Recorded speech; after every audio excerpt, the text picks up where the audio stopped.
Senator Sulawesi Utara, Dr. Maya Rumantir mengetengahkan sejumlah masalah yang krusial terkait pembangunan nasional. Antara lain tentang kebijakan fiskal dan APBN yang sangat penting dalam menangani berbagai persoalan bangsa dalam konteks pembangunan sumber daya manusia maupun secara komprehensif. Demikian dikemukakan oleh Senator Maya Rumantir dalam rapat dengar pendapat atau RDP Komite 4 DPD RI dengan Menteri Keuangan Sri Mulyadi Indrawati dan Menteri Perencanaan Pembangunan Nasional, yang juga Kepala Bappenas Suharto Monoarfa. RDP digelar di ruang rapat GBHN Gedung Nusantara, Komplek MPR, DPR, DPD RI, Selasa, tanggal 11 Juni tahun 2024. RDP tersebut membahas sejumlah hal terkait prospek pembangunan Indonesia di masa yang akan datang, meski harus menghadapi berbagai tantangan. Senator Maya Rumantir antara lain menanyakan beberapa hal terkait sejauh mana Kementerian Keuangan RI menjaga dan mewujudkan ketelitian serta mengakselerasikan hal tersebut dengan APBN 2025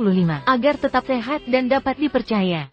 Perkenalkan, saya Maya Rumantir, anggota Komite 4 B98 Dapil Sulawesi Utara.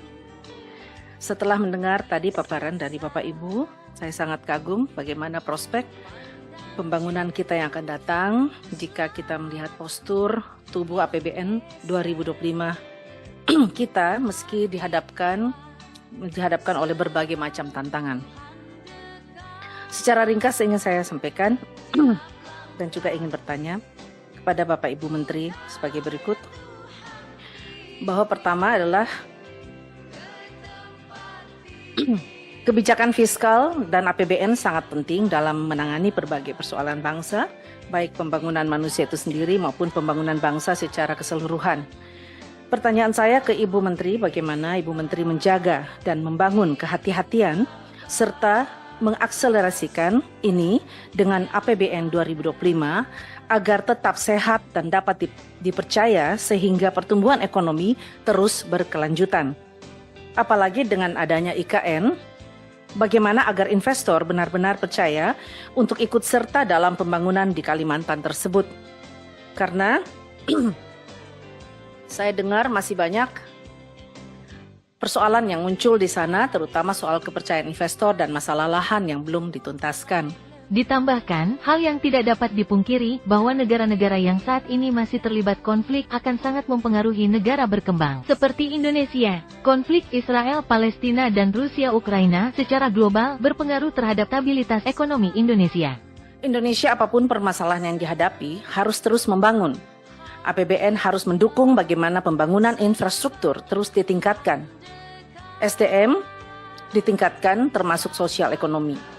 Ini dibutuhkan komitmen yang kuat dari pemerintah bagaimana merancang APBN 2025 sehingga tidak menimbulkan risiko bagi bangsa kita. Kita melihat di sini bahwa setiap tahun pun pemerintah selalu menyusun kerangka ekonomi makro dan pokok-pokok kebijakan fiskal dalam rangka APBN 2025 sebagai fondasi yang kuat bagi pembangunan seluruh elemen bangsa. Kalau tidak salah, Ibu Menteri pernah menyampaikan bahwa desain kebijakan fiskal tahun 2025 diarahkan untuk mengakselerasi pertumbuhan ekonomi yang inklusif dan berkelanjutan.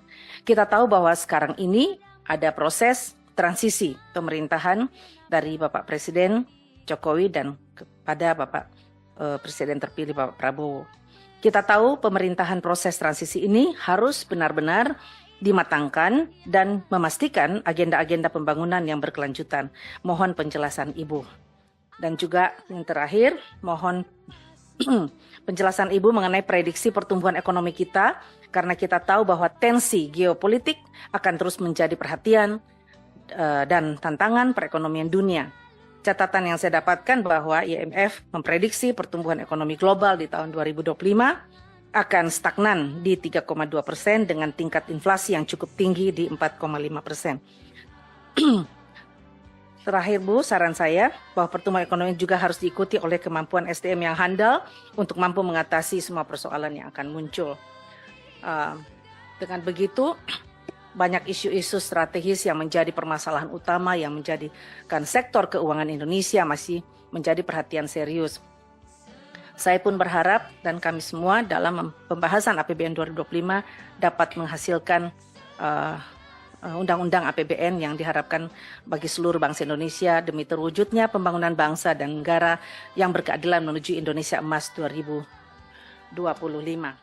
Menanggapi pertanyaan dari Senator Maya Rumantir, Menteri Sri Mulyani mengakui tentang pentingnya menjaga APBN agar menjadi instrumen yang dapat menjawab permasalahan pembangunan. Tentu dengan tetap menjaga tadi yang disampaikan oleh beberapa, termasuk Ibu Maya Rumantir, yaitu APBN itu harus dijaga terus dari sisi kesehatan dan sustainabilitasnya dalam jangka menengah panjang, supaya dia tetap menjadi instrumen yang tetap bisa menjawab masalah-masalah pembangunan. Nggak bisa secara spontan dan jangka pendek, tapi dari sisi jangka panjang APBN harus terus dijaga.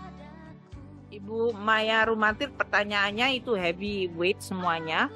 Nanti mungkin sebagian kita jawab pakai tertulis ya, mengenai konflik Rusia, dampaknya ke kita, kemudian bagaimana untuk IKN menciptakan kepercayaan, bagaimana policy-policy kita yang cukup detail untuk bisa attract investor ke sana, kemudian pembangunan SDM, dan bagaimana supaya mencapai growth yang inklusif. Saya mohon maaf nanti kalau bisa kita jawab secara tertulis.